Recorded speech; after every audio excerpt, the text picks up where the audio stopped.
उमरान मलिक उसमें नहीं है, उसमें आपका संजू सैमसन नहीं है, उसमें उसमें आपके केएल राहुल वापस आ रहे हैं। भाई किस बेसिस पे आ रहा है केएल राहुल वापस? किस बेसिस पे आपने उमरान मलिक को इस सीरीज में उठाया और अगली सीरीज में ड्रॉप कर दिया?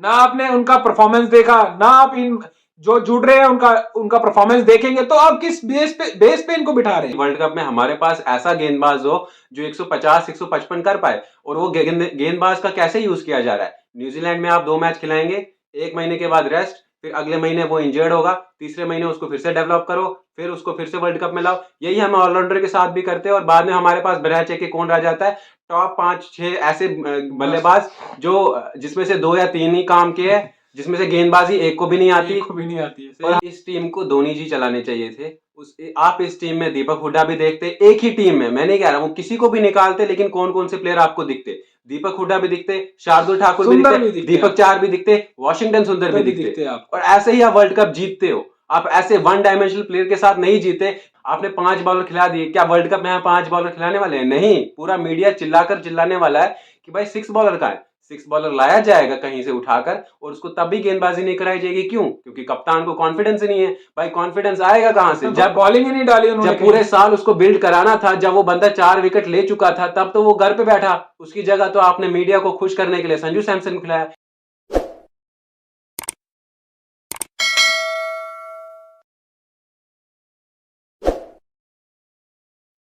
जय हिंद दोस्तों, एक बार फिर से आपका स्वागत है हमारे YouTube चैनल पे।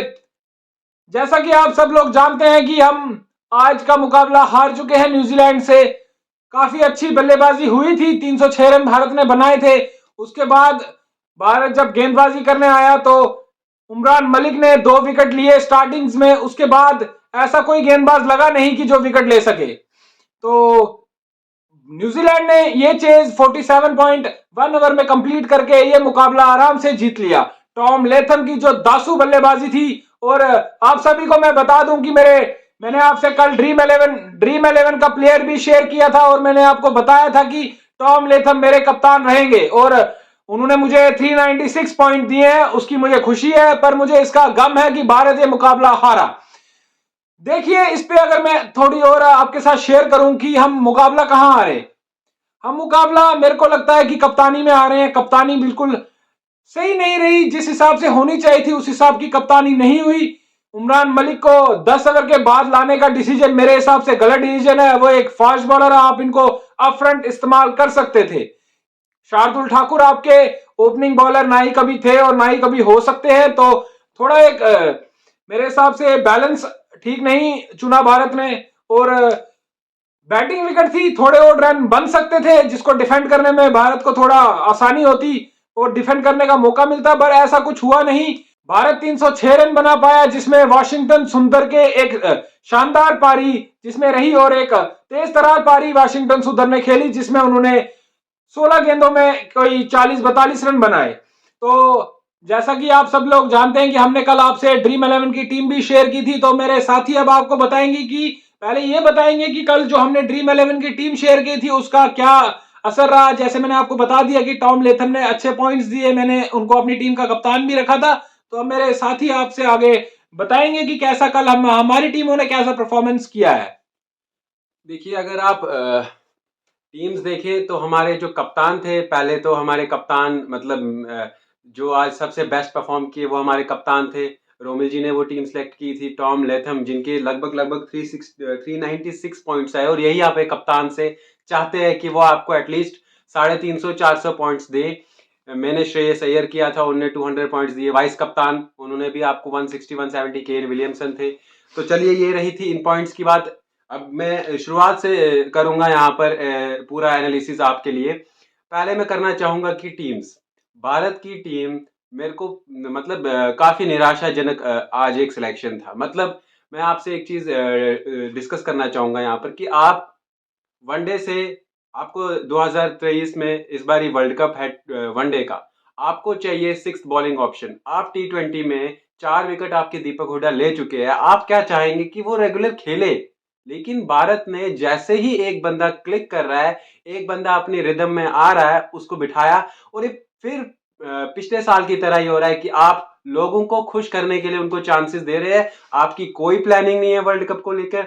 आपने आज भी वर्ल्ड कप के लिए जो प्लानिंग है उसका मजाक ही बनाया और कुछ नहीं हुआ है यहाँ पर। संजू सैमसन लोगों को चाहिए तो लोगों के लिए संजू सैमसन रख दिए। उमरान मलिक लोगों को चाहिए तो उमरान मलिक लोगों के लिए रख दिए। वनडे में कोई किसी को चाहिए, कोई प्लानिंग नहीं है। आपके दीपक हुडा अच्छा परफॉर्म कर रहे हैं, 7 महीने बाद 8 महीने बाद आपका वर्ल्ड कप है, तो आप उनको क्यों प्रिपेयर नहीं कर रहे हो? वहीं फंसे आज, हमारे पास सिक्स बॉलिंग ऑप्शन ही नहीं है। चलो फंसे नहीं, लेकिन फिर भी आप वर्ल्ड कप आते आते यही बात करोगे यार सिक्स बॉलिंग ऑप्शन नहीं है। कैसे होगा? जब वो क्लिक कर रहा था आपने उसे घर बिठा दिया। अब आप संजू सैमसन को लेके आए। क्या संजू सैमसन आप खिलाना चाहते हैं? नहीं, नहीं, ये संजू सैमसन को बिल्कुल नहीं खिलाएंगे। देखिए, सबसे बड़ी बात मैं आपको बताना चाहूंगा, इसमें क्या परेशानी क्या है हमारी भारतीय टीम में इस टाइम पे। हम 2-2 3 दिन के कीपर लेके हर जगह चल रहे हैं। या तो आप एक डिसाइड, आपने ऋषभ पंत को वाइस कैप्टन बनाया, आप उसे ड्रॉप कर नहीं सकते। संजू सैमसन का प्रेशर आप पे था, आपने उसको खिलाना था, मौका देने थे, जो कि आपने T20 में नहीं किया। आपने उसको मौका दिया। उसके बाद उमरान मलिक, देखिए वो अच्छा सिलेक्शन था। मैंने आपसे पहले ही कहा था, मेरी पिछली वीडियोस भी उठा के देखिएगा, मैंने आपसे कहा था उमरान मलिक बतौर T20 बॉलर हर जगह देखे गए हैं। वनडे उनके 10 ओवर का कोटा अभी तक किसी ने नहीं देखा था, तो 10 ओवर आपने देख लिए उनके 5-6 ओवर पहले के, और उसके बाद 4 ओवर उठा के देख लीजिए। तो वो उमरान मलिक अभी आपको देखिए, अब आप उसको इस मैच के बेसिस पे ड्रॉप तो वैसे आप किसी को करोगे नहीं, हर किसी ने रन दिए हैं। और ये पिच बैट्समैनों के लिए थी, जो कि बैट्समैनों ने रन नहीं बनाए हमारे। अब देखेंगे ऋषभ पंत ने क्या शॉट मार के आउट हुए। वो अगर आपने पुल मारना है तो आप ऊपर मारिए, वो हर बारी नीचे मारते हैं, जिसका उनको इनसाइड एज लग के विकेटों में चलेगी। उसके बाद जब वो पार्टनरशिप हो रही थी तो इतनी धीमे हो रही थी कि जो सूर्य कुमार यादव है उनपे भी प्रेशर बना। उन्होंने एक गेंद को चौका मारा, एक गेंद उन्होंने छोड़ी, उसके बाद उनको खेलना पड़ा, क्योंकि प्रेशर पीछे से बना हुआ था पहले का। तो देखना चाहेंगे कि प्लानिंग क्या है। देखिए, आपके 2 बल्लेबाज आएंगे इस टीम में, एक गेंदबाज आएगा, एक ऑलराउंडर वर्ल्ड कप में आपका होगा। 4 आपके ये आ रहे हैं, आपने बाकी 7 चुनने हैं। तो 7 के लिए आपको वो टीम खिलानी पड़ेगी जो उसमें से आप 7 निकाल पाओगे। तो मेरे को नहीं लगता इस टीम से आपके 7 प्लेयर वर्ल्ड कप में खेल रहे होंगे। नहीं नहीं, एकदम बिल्कुल, मतलब विदाउट प्लानिंग टीम हमारी सिलेक्ट होती है हमेशा। अब मेरे यही सुबह से सवाल मेरे मन में है कि आप दीपक हुडा क्लिक कर रहे हैं, आप उनको लाए नहीं। आप लेके आए संजू सैमसन, क्यों? क्योंकि आपको सोशल मीडिया का प्रेशर है, आपको हर जगह से, आपको प्रेस कॉन्फ्रेंस में भी पूछा जा रहा है। चलिए आप संजू सैमसन को लेके आइए, लेकिन आपकी प्लानिंग वर्ल्ड कप को लेकर क्या है? आपके पास 6 बॉलिंग ऑप्शन होना चाहिए था। चलिए ये बात यहाँ पर रही। दूसरी, अब हम बात कर लेते हैं भारत की बल्लेबाजी का। मैं कल भी आपको, जब मैं ड्रीम 11 टीम बात कर रहा था, मैं आपको कह रहा था कि शिखर धवन का ये इश्यू है। आप उनके साथ 60 रन बना लिए, 70 रन में, लेकिन वो आपको मैच निकाल के नहीं देंगे। वो कुछ मतलब क्यों हमेशा से उनका यही चलता रहता है कि वो 60-70 यही रन देते रहते हैं।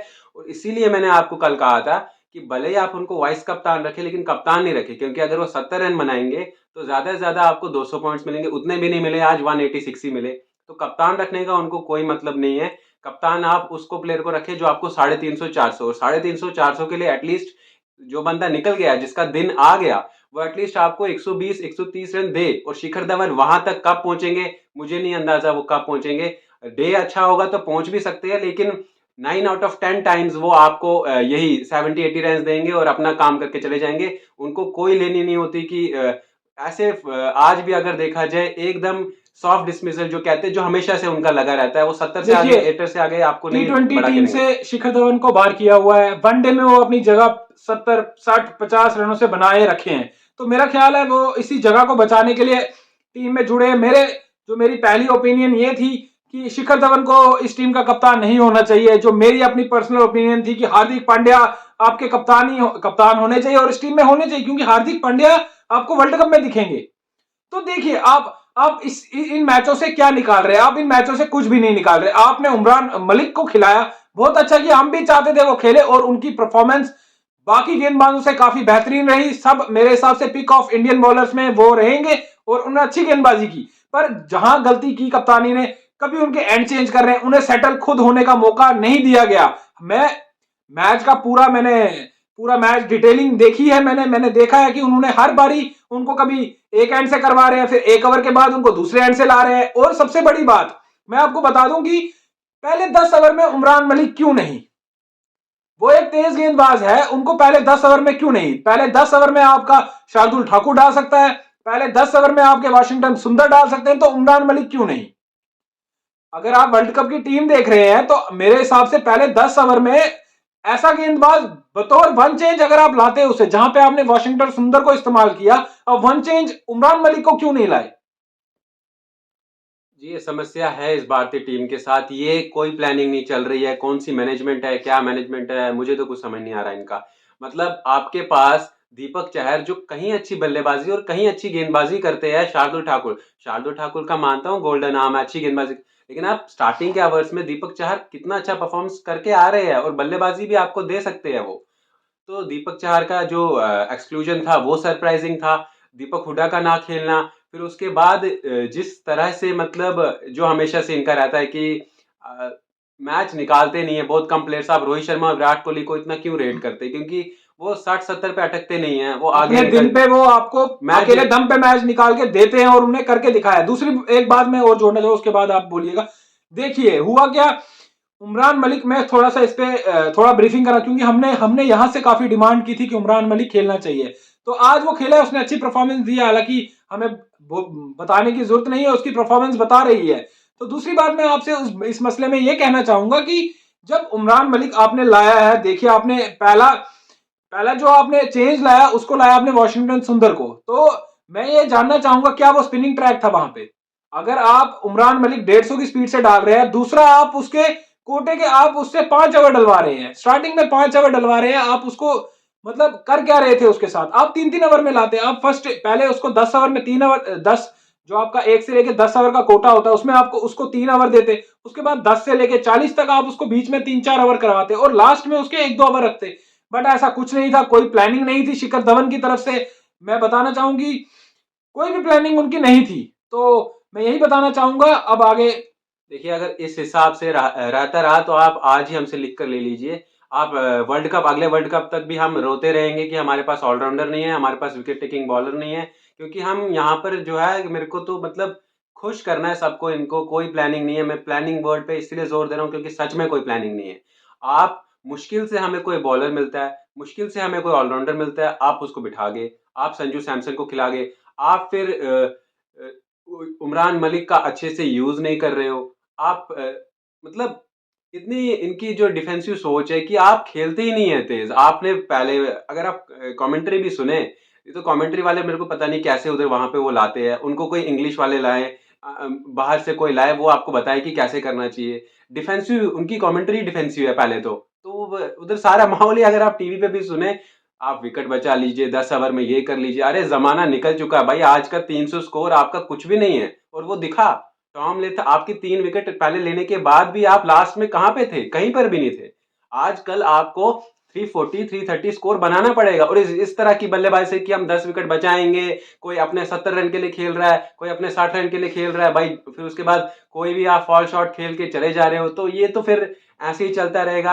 आपने 5 बॉलर खिला दिए, क्या वर्ल्ड कप में हम 5 बॉलर खिलाने वाले हैं? नहीं, पूरा मीडिया चिल्लाने वाला है कि भाई 6 बॉलर कहाँ है। 6 बॉलर लाया जाएगा कहीं से उठाकर, और उसको तब भी गेंदबाजी नहीं कराई जाएगी। क्यों? क्योंकि कप्तान को कॉन्फिडेंस ही नहीं है। भाई कॉन्फिडेंस आएगा कहां से? जब बॉलिंग ही नहीं डाली उन्होंने, जब पूरे साल उसको बिल्ड कराना था, जब वो बंदा 4 विकेट ले चुका था, तब तो वो घर पे बैठा। उसकी जगह तो आपने मीडिया को खुश करने के लिए संजू सैमसन को खिलाया। मैं संजू सैमसन के खिलाफ नहीं हूं, मैं खुश हूं खिलाफ, लेकिन आप कोई और अल्टरनेटिव ढूंढे। आपके लिए इस वक्त प्रायोरिटी संजू सैमसन खिलाना नहीं था, आपके लिए प्रायोरिटी था एक ऑलराउंडर बिल्ड करना जो हमें वर्ल्ड कप में काम आए। और दीपक हुडा कोई लल्लू पंजू ऑलराउंडर नहीं है कि आपको गेंदबाजी करके देंगे। विकेट्स ले रहा है बंदा, संजू वॉशिंगटन सुंदर की तरह ही वो गेंदबाजी कर रहा है। बल्लेबाजी भी अगर वॉशिंगटन सुंदर की तरह ही कर रहा है आज, वैसे वॉशिंगटन सुंदर ने बहुत अच्छी बल्लेबाजी की है।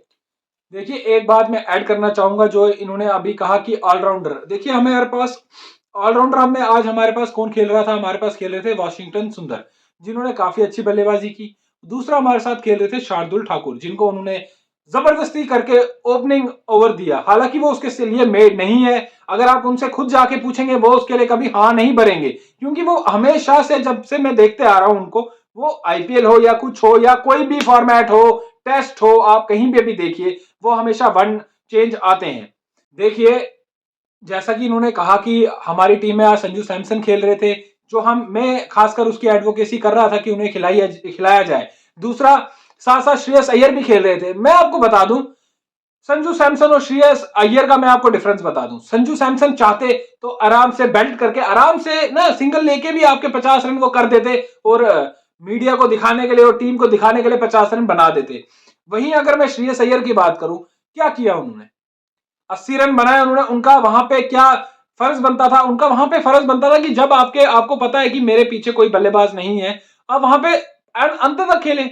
उन्होंने वहां पे अपने 80 रन बना दिए, अगला मैच उनका फिक्स हो गया और वो क्या शॉट मार के गए हैं वो।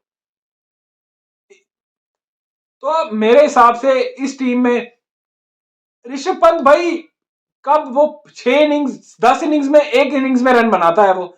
टेस्ट में ठीक है भाई, मैं फिर कह रहा था मौके दे दिए। यहां पे आपके साथ डिटेलिंग में बात करूंगा मैं इस पे कि अगली वीडियो में आपको डिटेलिंग बताऊंगा कि इन्होंने बांग्लादेश के लिए क्या टीम सेलेक्ट की है। उमरान मलिक उसमें नहीं है, उसमें आपका संजू सैमसन नहीं है, उसमें उसमें आपके केएल राहुल वापस आ रहे हैं। भाई किस बेसिस पे आ रहा है केएल राहुल वापस? किस बेसिस पे आपने उमरान मलिक को इस सीरीज में उठाया और अगली सीरीज में ड्रॉप कर दिया? ना आपने उनका परफॉर्मेंस देखा, ना आप इन जो जुड़ रहे हैं उनका उनका परफॉर्मेंस देखेंगे। तो आप किस बेस पे इनको बिठा रहे हैं? और आप जो ला रहे हैं केएल राहुल, उन्होंने कौन सा डोमेस्टिक जाके खेला? कौन सा उन्होंने, क्या ट्रॉफी चल रही है अभी, विजय हजारे ट्रॉफी में कौन से रन बना दिए उन्होंने?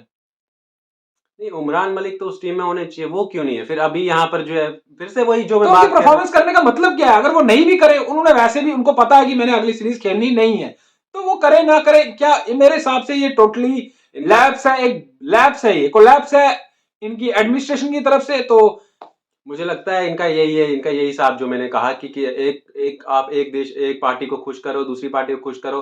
वनडे में इसको मौका दे दिया तो लोग भी खुश, हम भी खुश, सब भी खुश। अगली सीरीज में वो बंदा है ही नहीं। मतलब उमरान मलिक आप उसको डेवलप कर रहे हो कि वर्ल्ड कप में हमारे पास ऐसा गेंदबाज हो जो 150 155 कर पाए, और वो गेंदबाज का कैसे यूज किया जा रहा है। न्यूजीलैंड में आप 2 मैच खिलाएंगे, 1 महीने के बाद रेस्ट, फिर अगले महीने वो इंजर्ड होगा, तीसरे महीने उसको फिर से डेवलप करो, फिर उसको फिर से वर्ल्ड कप में लाओ। यही हम ऑलराउंडर के साथ भी करते हैं, और बाद में हमारे पास बगैर चेक के कौन रह जाता है? टॉप 5-6 ऐसे बल्लेबाज जो जिसमें से 2 या 3 ही काम के है, जिसमें से गेंदबाजी एक को भी नहीं आती, और हम उधर ही फंस जाते हैं, हमारे पास कुछ होता ही नहीं है। आप देखेंगे दूसरों में आपके ग्लेन मैक्सवेल है, सब कुछ है, आपके पास अटैकिंग बॉलर्स इनके पास देखिए, ये किसको देख रहे हैं? ये जडेजा को देख रहे हैं कि जडेजा आ जाएंगे। भाई साहब वो फिर उन्होंने अभी आपने उसको बांग्लादेश में सिलेक्ट किया था, हटा दिया टीम से। मेरे हिसाब से अगर वो नहीं फिट होते हैं तो आपकी तो यही सोच है कि जडेजा जडेजा। भाई साहब वो फिट नहीं भी हो सकते हैं, कि गारंटी नहीं है इस चीज की। आपको दीपक हुड्डा को खिलाना है इस टीम में। इस टीम को धोनी जी चलाने चाहिए थे। आप इस टीम में दीपक हुड्डा भी देखते, एक ही टीम में, मैं नहीं कह रहा हूं किसी को भी निकालते, लेकिन कौन कौन से प्लेयर आपको दिखते? दीपक हुड्डा भी दिखते, शार्दुल ठाकुर भी दिखते, दीपक चार भी दिखते, वॉशिंगटन सुंदर भी दिखते आप। और ऐसे ही आप वर्ल्ड कप जीतते हो। आप ऐसे वन डायमेंशनल प्लेयर के साथ नहीं जीते कि ऋषभ पंत को एक पुल आता है मारना, एक कवर ड्राइव आता है, इसी टीम में हार्दिक पांड्या भी दिखते, आपको इसी टीम में संजू सैमसन भी दिखते। और मल्टी डायमेंशनल प्लेयर से मेरा ये नहीं है कि बल्लेबाजी गेंदबाजी, मैं सूर्या को भी मल्टी डायमेंशनल, क्योंकि वो पीछे भी खेल सकते हैं, आगे भी खेल सकते हैं। रोहित शर्मा विराट कोहली के खिलाफ में क्यों? क्योंकि वो एक डायमेंशनल प्लेयर है। आजकल वैसे खिलाड़ी नहीं चल सकते, आपको पूरा ग्राउंड कवर करना पड़ता है। हर किसी आपकी, अगर आप फील्डिंग में है कम है तो आप ना खेले T20 या वनडे भी ना खेले, मैं तो ये कह रहा हूँ, क्योंकि 50 ओवर तो आप टिकेंगे नहीं। और वही चीज शिखर धवन का तो चलो छोड़ो, उनका तो हमेशा से ही है, उनकी बॉडी से लगता नहीं है कि फिटनेस का प्रॉब्लम है, लेकिन उनका माइंडसेट से थके हुए लगते हैं वो। कब आप अपने, आप जो भी ये व्यूअर मेरी ये देख रहा है, अपने दिल पे हाथ रख के, आपको कब शिखर धवन ने अकेले दम पे मैच जिताया है? जैसे हमें रोहित शर्मा ने जिताया है, जैसे हमें विराट कोहली ने जिताया है, जैसे ये ऋषभ पंत ने जिताया है। अगर आप ऐसे प्लेयर नहीं हो तो आप सपोर्ट सिस्टम लेके, मेरे को नहीं पसंद ऐसे प्लेयर्स टीम में होना कि जो सिर्फ 60-70 दे, उसके बाद आपको पता है भाई अभी ये कुछ ऐसा खेलेगा कि, और तभी मैंने आपको कल कप्तानी के लिए भी मना किया था। उम्मीद है आपने मानी होगी और फायदा भी लिया होगा उस चीज का। देखिए मेरे काफी अच्छे पॉइंट्स बने, हालांकि मैं जब सुबह उठा तो मैंने देखा कि वहां पे उन्होंने दीपक हुड्डा को ही नहीं खिलाया है, तो काफी चेंजेस उस टाइम पे दौरान चेंजेस करने में थोड़ी दिक्कत हो गई, क्योंकि उस टाइम पे फिर तेजी में नहीं हो पाता, क्योंकि मेरी टीम मेंटली मैंने वो बना दी थी। तो हालांकि मेरे कैप्टन वाइस कैप्टन ने, उम्मीद है कि आपको भी काफी अच्छे रन दिए होंगे। तो हमारे यहाँ से बस इतना ही आज के लिए। अगली वीडियो में आपके साथ फिर से मिलेंगे और फिर से बताएंगे कि अगले ओडीआई के लिए क्या टीम खेलनी चाहिए, क्या परफेक्ट 11 है, और ये कब तक ये चीज चलेगी कि भाई हमने इसी कॉम्बिनेशन के साथ जाना है, हमने इसको ऐसे खिलाना है, हमने इसको ऐसे सोचा है, ओ भाई साहब हो गया, वो टाइम चला गया। आपको जो खिलाड़ी आपकी इस टीम में फिट नहीं हो रहा है उसे जबरदस्ती का फिट ना करें, बजाय उसके जो आपके बेंच में बैठे हैं उनको मौका दें। ऐसा ना हो आपने T20 में नहीं खिलाया, यहाँ पे अब आपने उनको फेवर करना है कि भाई आप T20 में नहीं खेले, आप वनडे में खेल लो, तो ऐसा नहीं है। ठीक है, हमारे यहाँ से आज के लिए बस इतना ही। तो जब तक अगली वीडियो आती है तब तक के लिए जय हिंद।